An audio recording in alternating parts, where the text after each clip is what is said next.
Welcome to a Healing Peace podcast. My name is Kimir Baker. I am an overcomer, writer, speaker, and God enthusiast. I am fueled by helping women achieve their emotional healing so that they can live the abundant life God has for them. In this podcast series, we provide faith-based inspiration to mend from emotional hurt, along with tools and tips for emotional wellness. In your journey, as you apply these tools and tips, you will begin to live the transformed life that you always desired. In fact, you will possess a new you. Welcome back. I am so excited about what's to come. I did not have enough. So I decided to join Keisha Simone once more for an incredible radio interview.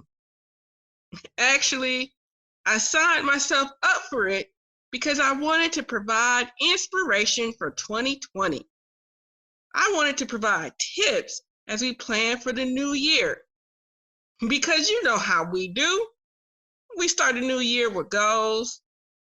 Hey, no harm in that. We want to be victorious.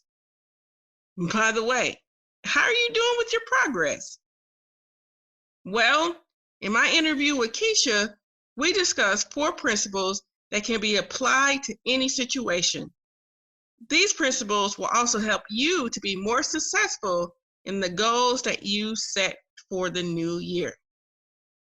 Take a listen. So this is a new year 2020 and I am glad about it. Yes, we got my girl in the building again today, Miss Kimir Baker. Yes, she has returned. You guys, welcome this wonderful Saturday. You guys, no matter what you're going through, you're awake, you can hear, you can breathe, you can walk, you can talk. Those are things to be grateful for that we sometimes take for granted. Yep. I know over the holidays, I learned so much. Well, before I even start, I just want to give thanks for God for allowing me to see another year.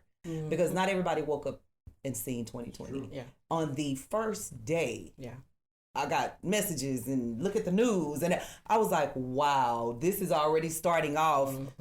God is taking his angels. You know what I'm saying? So I have to thank God for that because everything could be a lot worse than what it is. Right. And I think sometimes we forget that. You know, even going through this week on Thursday, a couple of days ago, I took my son to the airport and he's back in Hawaii serving the country. So I have to salute him for that. Darian, thank you for coming home, even though you surprised me so much you getting deployed. Thank you so much for that. And we have a wonderful, wonderful interview this morning. Why am I saying morning? This afternoon that Miss Baker is going to share with us what we need to do to start out the year right. Right? Yep. Yeah. So y'all get your energy together while I get my words together. And we're going to stop for a quick inspiration. Y'all pay attention. Don't go nowhere. This is Keisha Simone on Southern Bell Radio and DFWIRadio.com.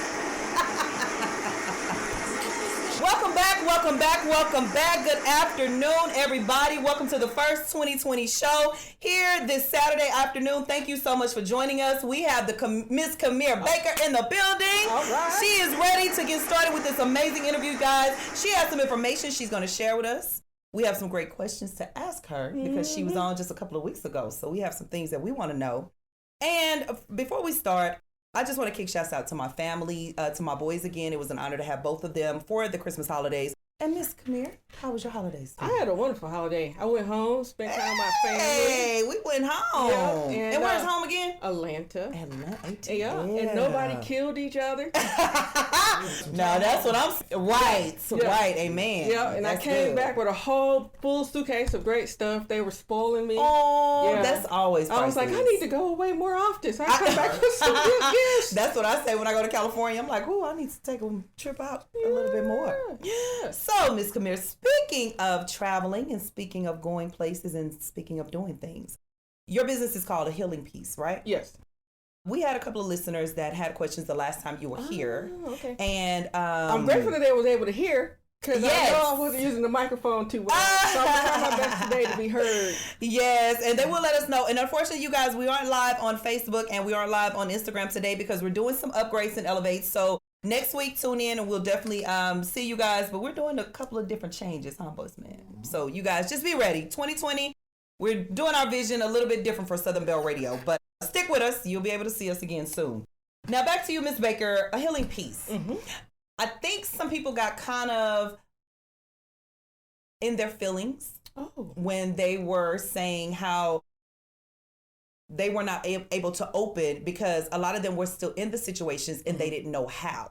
Because you know how sometimes people can come and say, well, this is what you should do and this is what you should do. And like I was explaining to one of the young ladies, she's still in her situation and you can't see it until you're ready to be released. Sure. You know what I'm saying? Because I know what you were saying and I've been there and I'm out of it. But when you in it, it's like, well, you don't understand and you don't, you get what I'm saying? Sure. So we're going to touch into that, which I know we're going from shallow to the deep waters. Sure. But we want them to know, because I know some of them are listening, that it is a process. Oh, for And it's sure. okay. Can you elaborate on that? And then we'll go into the other questions. Yeah, I think one of the key things about being still in the situation is that usually you're plagued with a lot of shame and guilt. And you're not necessarily aware of the full impact of what's going on. Okay. But because that shame and guilt is so powerful, it is so overwhelming, it keeps you trapped. Okay. Okay. And the things that I was trying to share was go get help. Okay. And sometimes that's not necessarily in our vocabulary because we don't necessarily know how to trust the right people. Because you're in a situation where you're trusting the wrong person who is afflicting this harm. Right. Yeah. Right. And so in that affliction, it's very difficult to think, okay, well, someone else can have my interest. Right. Someone else can actually support me and help guide me through what I'm going through. Right. And I know a lot of things that I've shared was I came from the tail end of it where I've already worked through a lot of those things. Right. And that's what I was telling her. I think that's where she misunderstood it because she thought you just went in it for like a day and then you came out the next day. And I was like, whoa, because I got these long paragraphs. And I was like, wait a minute. We're going to attack that at the beginning because I don't want that misconception like you've been through it, but you really haven't. You know what I'm saying? Yeah, and that's definitely not what I want to convey. Right. And that's why I was trying to give a little bit of my timeline as well. Because there were huge years in the middle of everything. You know, I had my abuse when I was young at 7 to 9. I didn't get professional help until I was in my 20s because I had an emotional breakdown. Okay. And because of living in that shame and guilt, as well as being in relationships where that trust was off. Right. And so I was refueling a lot of that pain, a lot of that discord. And basically I was living trapped. I was reliving trauma over and over again. And so in my 20s, my body finally said, no, you can't do this anymore. Gotcha. It finally said that how you're progressing, how you're living is causing more harm.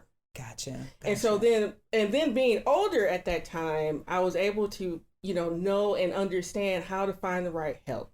Okay. Because when you're younger, you don't really know. That's true. Yeah. That is true. And even if you hear it, you don't really believe it. Right. Because I know one young lady, and she wasn't really as deep as this other one. This one that was very deep, and I'll get into some more questions in a minute. That it really wasn't questions. It was kind of comments that she was making that I think I know she couldn't have understood it because I'm like, wait a minute. Nobody said that we were on it because I've been through it myself. You know what I'm saying? Yeah. And I think when you're listening to it, and it goes back to the stage that you're in in that process. Exactly. You know what I'm saying? Because she's still in it, so I can't tell you what to do right now because you have to want to. Right. And I think she's at that stage to where she's still like this. Right. With her eyes closed. Right. And not only that, she doesn't know. Right? Basically. This is your truth. This is your reality. Right. And so you hear something that's a little bit out of that reality and you're like, that ain't right. That ain't right. That ain't true. Right. Because I'm living this right now and this is hurting me right now. And this is and that's what she was saying. Yeah, and I'm so how dare you tell me that I can live a full life when I'm suffering at this particular point. Right? Yeah. And so that's understandable because you're in that circumstance. But what happens is when you stay in that mindset, you stay trapped. That's true. And you stay reliving that trauma. Redoing it. Right. And then you're angry at the world. Yeah, you mad at everybody. Yeah, because I remember when I started my therapy, I was going in my 20s, and a person challenged me. They were like, how come everything is everybody else's fault? Like, when will you take responsibility for your own actions? Like, when will you take responsibility for not everybody trying to beat you up? Right, you know? Right. But because of my truth, everybody was beating me up. Yeah. And so I had to learn to distinguish what was true versus what was the reality that I created for myself, because my pain was so powerful and it was suffocating the truth out of me. It's funny that you say that, because I had a real moment with a dear friend of mine that I've been through ups and downs with, and that person was just talking about basically the emotions. Yeah. Because I was very emotional. Yeah. And I still am growing out of it. Yeah. And I realized how emotional that I was when was very emotional, and it drained me. Oh, for and sure. I was like, this is what people feel like when they're around me. Yeah. Oh my God. Yeah. And I would say, as an adult, I'll say my age. I'm in my 40s. I won't go into how deep in my 40s. And we still look good. Yeah. Thank you very much. And but that's something that I still deal with. Yeah. Because of working through my emotions. Work in progress. Yeah. And especially for someone who's been traumatized, your emotions are elevated more than the average person. Yes, yes. Right? Especially when you've been hurt a lot, because you feel like you always beat it. Yes. You feel like you're always just you against the world. Right. You know what I'm saying? But then I had to take a step back and look at the bigger picture. Some things are not about me. Yeah. And actually, that's part of one of the principles that I have listed out. Oh, yes. We got some principles today. Yeah, and one of them, the second principle is find the truth. Okay. And that is, your emotions, they're not fact checkers. Fact checkers. Your emotions do not tell you the truth. Oh, I'm going to have to write that down.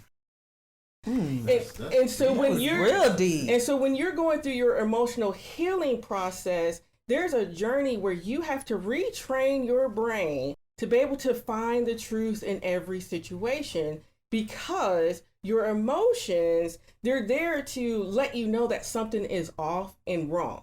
There's a good piece of it, but what happens is, especially when you've gone through a lot of hurt, is that you end up putting on all those other experiences and on top of it. Right. Yes, And because so when you going through it, you thinking of this happened, that happened, you did this, you did that. Oh my God, that is so true. So you have to go through, okay, what is true in this situation? Did this person actually hurt me, or am I thinking that this because of this other experience? And most of the times when we're going through our healing, a lot of it is that we project. And that's something that in my own journey, I got talked about, like, come here, I'm not that other person. Right. Stop it. Right. You know, this is not that relationship. Stop it. You know what? And that is true, because I even had to say, look, that happened, but that's not this. Exactly. Chill out, Keisha. Exactly. Stop doing that. Stop taking stuff to heart. Yeah. That person ain't look at you like that because of this. Right. That person might have did it years ago, but that don't mean this person is doing it. Exactly. Oh my. And so that's where this is learning that my emotions are not fact checkers. Emotions are not. I'm trying to say FACT, listeners, if you're sometimes my English gets blurry. But checkers. I love that. Yeah. Love that. And so as you're going through your healing journeys, what happens is that it does take more effort to look for the truth. It does, because we're so used to seeing our truth. And when you've been hurt a lot, like I had to face that my emotions have driven people away. My emotions get draining. Like I know sometimes my sister, my best friends, they get tired. Every time I call them, talking about the same thing. Yeah. And sometimes I know my sister's like, okay, well, I got to call. I'm going to call you back. Yeah. But I know she just won't get off the phone. Right. And I'm not mad at her. You know what I'm saying? Because I drain me. Right. But it's like, I want to get it out. Exactly. Because if I keep it in, I feel like I'm going to go crazy. And that's so true. And that's why we always talk about having safe people, safe relationships, so you can balance it out. You can give one person a little bit. Yeah, and give the other person. And then you rotate them so they're not completely, passing out. And that's something for me that's been a challenge because I love it, Miss Kabir. Yeah, I love it. because I'm so used to having that one person. Yeah, because you're scared to share with more than one person Right. because of the trust issues. Exactly. And then the very person you share, we go tell everybody, and they Yes. so you get scared. Yes. You know what I'm saying? I know these will not, but then I don't want to drain them, and I Right. don't want to overwhelm them with the same thing all the time. Because Yeah. when you're emotionally destroyed behind something, it be a relationship, family, that's the first thing on your mind all the Yeah. time. You Yeah. wake up with it, you go to bed with Yeah. it, you think about it all day, even Yeah. when you don't want to think about it. Right. How do you handle that? Well, I think, and then the first one of my emotional Okay, so let's go principles- back. Let's go back because Yeah. I think I'm skipping the gun. Yeah. Let's talk about the principles. Yeah, and it applies to everything. Okay, right? okay. And so to answer your question specifically, which is how do I get up the next day and not be completely consumed by it? Yes. Right? Yes. And so my first principle is transformation prayer. Okay.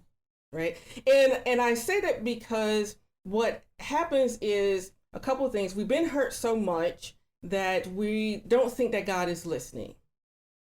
True. Or we didn't get what we want. You know, we have life disappointments. So we think God isn't there and he doesn't care about us. Right. But what I always encourage people to do is to kind of look through their prayer life with a different lens. Right. Right. With a different lens. I yeah, like that. and the first one is instead of making it overly complicated, because I know when I was growing up, we was taught the Lord's Prayer. Right. You say this every day, da, da, da, da, da, and then you pray your stuff. Right. And what happens is that it becomes very methodical. It becomes not heartfelt. Right. Right. It's like I'm just saying something like the Pledge of Allegiance. Right. Just something I'm It's supposed just, to say. Right. Just to get me through the day and just Right. so I can quasi feel good that I did something. Right. Right. Right. Yeah. And so what I try to encourage people to do in that transformation prayer is just to talk as if God is sitting next to you. And I like just to that. have a conversation. And it's amazing that once you start talking through things, you'll be able to get more at peace. And as you're talking through those things, coming up with what I said, the fact checkers, Right. like looking at, okay, what is true? What is not true? Okay, God, help me to see the truth in this. God, I need your help. This is way over my head. Way over my head. And I need to calm down. Right. Right. And right. I tell people all the time, like, I'm one of those kick and scream, crybabies, throw myself on the floor type prayer person because my emotions are so intense that I need to be able to process it. Right. And sometimes when I'm just rehashing over in my head, I'm not necessarily getting it out. And so that should be the first step is like talk it through with God. Talk it through. Okay. And okay. then the other thing that's really key, especially when you're dealing with disappointments and all those type of things, is to keep a journal and to look at the things where God has brought you out of. not only brought you out, but what did he say no to? Because sometimes we think I'm supposed to get everything because I finally got myself in a good place. I finally surrendered. Now I'm supposed to get X, Y, and Z. Wow. And Right? you think that's what it's supposed to be. Right. Because I prayed. Be what you and supposed I'm being to have. faithful. Right. Right. And I'm faithful. And I did everything you told me to do. Yep. And how you said do it. And it didn't happen. Right. And then you get mad at God. Yeah. And then you stop I've been talking to him. I've been there. And you say, but God, you don't love me because you didn't answer X, Y, and Z. And so what I encourage people to do is keep a journal of those things that God said no to and revisit. Because when you go back to it, sometimes you begin to see the bigger picture. Why you didn't get that. Right. Because right now we don't see the big picture. That's true. It's really At all. small. Yeah. Yeah. And so like for me, like like I said before, I'm an overachiever. Like I like to do a lot of different things. I like to receive stuff. Yeah. Right. Yeah. It's like, God, I worked. I'm expecting my raise by the end of the year. Yeah. I did all this. I came in. I was on time. I was talking did to people. everything I need to do. denied myself because I wanted to slap everybody, but I didn't. So by the end of the year, I'm supposed to get my raise. Yes. Right? Yes. But instead, by the end of the year, I got fired. Ooh. What do you do with that? So was God not listening? Bitter. Right. Did he not listen to me the whole time? Right? Well, I was trying to do all these things, you know, make sure I was on top of my game. Right. Hey, well, I'm fired. Right? Right. And so I've experienced something similar where I thought I was supposed to be here at my job, and then at the end of the year, They, cut my pay. Wow. Yeah, depromoted. And I was like, what in the world? Right. I was being faithful. Right. But what God was trying to teach me was a couple of things. That year where I was doing me, trying to get to the top, I wasn't thinking about God. I was doing me. And so he was trying to tell me that, hey, everything you do got to go through me. That's right. And also, when all that stuff shifted, like when he was developing my character, helping me to mature, helping me to grow up, right, at the right time, he gave me a new job where I had to raise. But at the end of the year, I was hurting because I was like, God, this ain't what it's supposed to be. But the following year, it was much better because I matured in my outlook of who I needed to be for him. Gotcha. Right? Okay. And so when we're in those situations, we don't see the bigger picture. We don't know that he's going to give us something better. Right. Because in this right now, hey. That's all I see. Yeah. And so I encourage people to write those things down. And you know what? You may not get the full picture that year. Right, right. But it may be the next year or the third or the fourth or fifth. Right. Because God, he always has a purpose. And if you're surrendered to his purpose and you're looking for his purpose, because sometimes we don't look. Yeah, because sometimes we looking at our own purpose. Right. But if we're looking for his purpose, he makes it clear. He's like, hey, no, you weren't ready for that. That is so true. You would have taken all that money, did X, Y, and Z. You weren't ready. Yeah, because I know with the fame that I wanted and things of that nature, it's certain people that I wanted to have back. Certain people like, I'm going to do this for this person. I'm going to do that for that person. Yeah. God said, I didn't tell you to do that. Yeah. So how about I just shut it down and you don't get it and you can't give it to them. Right. And then you mad. Yeah, I was big mad. Right. Because I did all this work. Because I'm like, God, I know I'm good. I'm cute. So why didn't make it as a model? I can act my butt out. What happened to my acting? I got all these nominees. Yeah. I can sing. I got... what happened? Right. I ain't good enough. Right. What's up? And then that's a very good perspective, or what I try to help people with as well, is because of those disappointments, we change who God has designed us to be. Break it down for me. Okay, because you said I know I can do X, Y, and Z. Right. But when this didn't work out, I started questioning that X, Y, and Z. I started thinking instead of me not being okay, I got you. You started thinking that those are not God's gifts to you, right? Because you haven't been able to manifest them in the way that you thought they should be manifested. Right. So then you go on a different path, right? And then God was like, "Hey, that ain't the path I told you to go on. Bring it back." And I do that all the time because I'm an overachiever. So I'm expecting that if I did X, Y, and Z, I should get this result. Right. And God was like, but that result is not what I created you to be. Okay. I got you. But it doesn't mean that my gifts that I gave you are inaccurate. It doesn't mean that they don't have value. Makes sense. Right? And so what happens is we think, oh, I don't have value. So we start living our life without having value. And we reinforce that truth versus what is real truth. And thus it goes back to that fact checker. Right. What is true? I have these talents. God's given me these talents. It may not be manifested in the way that I want right now. Right. But it doesn't mean he made a mistake in creating me. It doesn't mean that his gifts that he gave me were an accident. That's true, because I know a lot of people come to me and they're thinking they should be here or they should be there when they haven't put in the work or they haven't been faithful to the assignment. Yeah. You know what I mean? Because me and T. Jones, we talk about that all the time. People want to get up here in the studio and record songs, but you haven't practiced the lyrics. I know.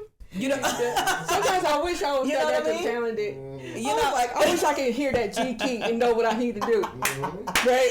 But you have to learn the notes. Hello, you gotta first learn the words too, and it saddens. I know for him because he produced all this other stuff, and me, I just help. This is what you should do, and let me show you where to go get it. That it's like we're taking away their dream, right? And you can't take away something that is yours. You can't take away something that God gave you. Right. Yeah. But you got to do the work. Yeah. And being faithful that God's plan is still true for your life.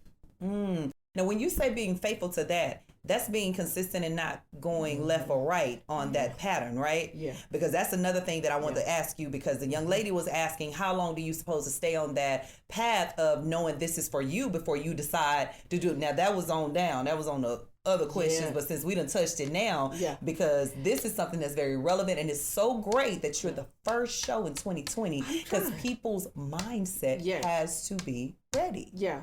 And I will say this, I am not the best person in this area. I'll be honest. You may not be the best in your eyes, but you're very well qualified to be the best in ours. I appreciate that. I appreciate it. And the reason why I say that is because my natural instinct of being an overachiever sometimes try to hijack me. Right? And that's the human side. Right. That's so the human side is say, come here, you done this, you tired, stop it. Right? You don't need to keep going. That's what I had tried to tell myself several times. Yeah. And for me, I've been very lucky because, again, when I talked about looking for God's purpose, when you seek him, he will be found. Yeah, he sure will. And in him finding you, he will guide you back to what is his truth. And so I've wondered many times and for years, and I say that in the sense of the nonprofit. Okay, my nonprofit, this is something that's been a passion in my life since my first breakdown when in my 20s. Gotcha. Because I learned like little tricks and tools of, this actually works. And to be able to encourage people through their journey because it's hurtful. Yeah. And I was like, I was by myself. I felt alone. I felt, kind of thrown in the trash, so to speak. And I was like, I don't want someone else to have that same experience. Right. And so in my 20s, I said, okay, one day I'm going to do X, Y, and G, and I'm going to help people to work through their emotional healing journey. I love it. I love it. But I'm in my 40s. Right. And it's just starting to manifest. And that goes back to when I did the live about your season and when it's your timing. Exactly. We're going to keep touching bases in a minute, y'all, because I got some more deep questions, but we're going to take a quick break. We're going to hear this song, Overtime, because we need some overtime today to keep going. But we're going to take a break and listen to Mr. Chris Brown. It's your girl, Keisha Simone on Southern Bell Radio, DFWIRadio.com.